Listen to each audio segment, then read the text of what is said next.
ಎಲ್ರಿಗೂ ನಮಸ್ಕಾರ. Not just ಸ್ಪೈಸಸ್ಗೆ ಎಲ್ರಿಗೂ ಸ್ವಾಗತ. ಇವತ್ತಿನ ಸಂಚಿಕೆಯಲ್ಲಿ ಈ ಬಾಳೆ ದಿಂಡಿನಿಂದ ರುಚಿಯಾದ ಅಡುಗೆ ಮಾಡಿ ನಿಮಗೆ ನಾನು ತೋರಿಸ್ತಾ ಇದ್ದೇನೆ.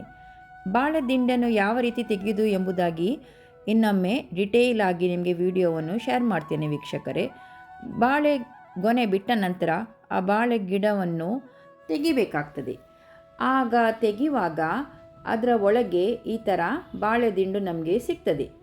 ಈ ಬಾಳೆ ದಿಂಡಿಗೆ ಸಾಧಾರಣ 10-12 ಪದರಗಳು ಇರ್ತವೆ. ಮೊದಲಿಗೆ ನಮಗೆ ಸಿಗುವಂತಹ ಒಂದು 5-6 ಪದರಗಳಲ್ಲಿ ಅದನ್ನು ನಾವು ತೆಗೆದು ಬಿಸಾಡಬೇಕಾಗ್ತದೆ. ಅದರಿಂದ ನಮಗೆ ಏನು ಯೂಸ್ ಇರುವುದಿಲ್ಲ. ಮತ್ತೆ ಸಿಗುವ 2-3 ಪದರಗಳನ್ನು ನಾವು ತೆಗೆದು ಸೂರ್ಯನ ಬೆಳಕಿಗೆ ಒಣಗಿಸಿದರೆ ಹೂ ಕಟ್ಟುವ ದಾರ, ನಾವು ದೇವರಿಗೆ ಶ್ರೇಷ್ಠವಾದ ಬಾಳೆ ಗಿಡದ ದಾರ ನಮಗೆ ಸಿಗ್ತದೆ. ಕೊನೆಗೆ ಉಳಿಯುವುದು ತಿರುಳು ಅಂದರೆ ನೋಡಿ ಈ ಥರದ್ದು. ಇದು ನಮಗೆ ತಿನ್ನುವಂಥದ್ದು, ತುಂಬ ರುಚಿಯಾದ ಅಡುಗೆ ಇದರಿಂದ ಮಾಡಬಹುದು. ಕಿಡ್ನಿ ಸ್ಟೋನ್ ಆದವರಿಗೂ ಕೂಡ ಇದರಿಂದ ಮನೆಮದ್ದು ಕೂಡ ಮಾಡಲಿಕ್ಕಾಗ್ತದೆ. ಕಡೆಯದಾಗಿ ಸಿಗುವಂಥ ಬಾಳೆ ದಿಂಡನ್ನು ಈ ಥರ ನಿಮಗೆ ಯಾವ ಶೇಪ್ ಬೇಕಾ ಆ ಶೇಪಲ್ಲಿ ನೀವು ಕಟ್ ಮಾಡಿಕೊಳ್ಳಿ. ಕಟ್ ಮಾಡುವಾಗ ಈ ಥರ ದಾರ ಥರ ತುಂಬ ಸಿಗ್ತದೆ. ಸಾಧ್ಯವಾದಷ್ಟು ಅದನ್ನು ತೆಗೆದು ನೀವು ಬಿಸಾಡಬೇಕಾಗ್ತದೆ, ಇಲ್ಲಾದರೆ ಅದು ತಿನ್ನುವಾಗ ದಾರ ದಾರ ಥರ ಬಾಯಿಗೆ ಬರ್ತದೆ.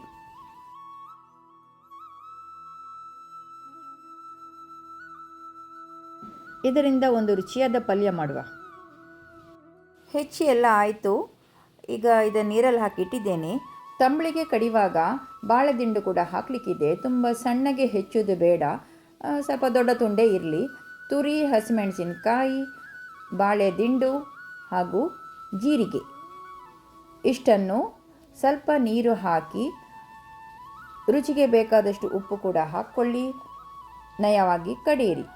ಮತ್ತು ಪುನಃ ಮಜ್ಜಿಗೆ ಹಾಕಿ ಕರೆದುಕೊಳ್ಳಿ.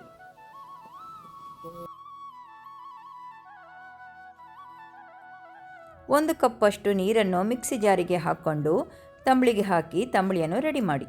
ಇವಾಗ ಬಾಳೆ ದಿಂಡಿನಿಂದ ಚಟ್ನಿಯನ್ನು ಯಾವ ರೀತಿಯಾಗಿ ಮಾಡೋದು ನೋಡುವ.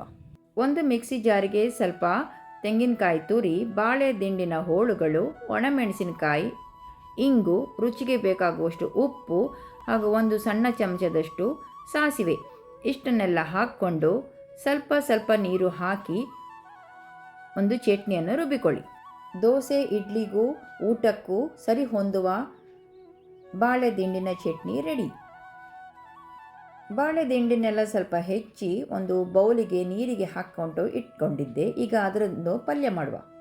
2 ಟೇಬಲ್ ಸ್ಪೂನಷ್ಟು ತೆಂಗಿನೆಣ್ಣೆಯನ್ನು ಬಿಸಿ ಮಾಡಿ ಒಂದು ದೊಡ್ಡ ಬೆಳ್ಳುಳ್ಳಿ ಗಡ್ಡೆಯನ್ನು ಜಜ್ಜಿ ಅದಕ್ಕೆ ಹಾಕಿ ಒಗ್ಗರಣೆಗೆ ರೆಡಿ ಮಾಡ್ತಾ ಇದ್ದೇನೆ. ಖಾರಕ್ಕನುಸಾರವಾಗಿ 2 ಒಣಮೆಣಸನ್ನು ಕೂಡ ಹೆಚ್ಚಿ ಇಟ್ಕೊಂಡಿದ್ದೇನೆ. ಬೆಳ್ಳುಳ್ಳಿ ಎಲ್ಲ ಚೆನ್ನಾಗಿ ಫ್ರೈ ಆದಮೇಲೆ ಹೆಚ್ಚಿದ ಒಣಮೆಣಸಿನಕಾಯಿಯನ್ನು ಹಾಕ್ಕೊಳ್ಳಿ. ಖಾರ ಇಷ್ಟಪಡುವವರು ಇದ್ರ ಜೊತೆ ಒಂದು ಹಸಿಮೆಣಸಿನಕಾಯಿ ಕೂಡ ಫ್ರೈ ಮಾಡಿಕೊಳ್ಳಿ. ಈಗ ನೀರಿಗೆ ಹಾಕಿಟ್ಟ ಎಲ್ಲ ಬಾಳೆ ದಿಂಡಿನ ಹೋಳುಗಳನ್ನು ಇದಕ್ಕೆ ಹಾಕುವ. ಬೆಳ್ಳುಳ್ಳಿ ಒಗ್ಗರಣೆ ಇಷ್ಟಪಡದವರು ಸಾಸಿವೆ, ಇಂಗಿನ ಒಗ್ಗರಣೆ ಹಾಕಿ ಕೂಡ ಈ ಪಲ್ಯವನ್ನು ಮಾಡಬಹುದು. ಅದಕ್ಕೆ ಮಾತ್ರ ಒಂದು ಅರ್ಧ ಮುಷ್ಟಿಯಷ್ಟು ತುರಿ ಹಾಕಬೇಕಾಗ್ತದೆ, ಅದು ಕೂಡ ಪಲ್ಯ ಚೆನ್ನಾಗಿ ಬರುತ್ತೆ. ನಾನು ಬೆಳ್ಳುಳ್ಳಿ ಹಾಕಿದ್ದೇನೆ. ಈಗ ಸ್ವಲ್ಪ ಬೇಯಿಸಲಿಕ್ಕೆ ಅರ್ಧ ಕಪ್ಪಷ್ಟು ನೀರನ್ನು ಹಾಕಿ ರುಚಿಗೆ ಬೇಕಾಗುವಷ್ಟು ಉಪ್ಪು ಹಾಕಿ ಲಿಡ್ ಮುಚ್ಚಿ ಬೇಯಿಸಲಿಕ್ಕೆ ಇಡ್ತಾ ಇದ್ದೇನೆ.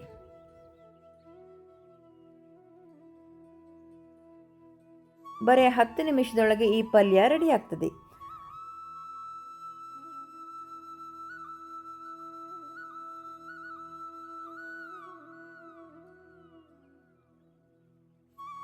ನೋಡಿದ್ರಲ್ಲ ವೀಕ್ಷಕರೇ, ಒಂದು ತುಂಡು ಬಾಳೆ ದಿಂಡನ್ನು ಇಟ್ಕೊಂಡು ಒಂದು ದಿನದ ಊಟದ ಎಲ್ಲ ಬಗೆಯ ವೆರೈಟಿ ಮಾಡಿ ನಾವು ತಿನ್ನಬಹುದು.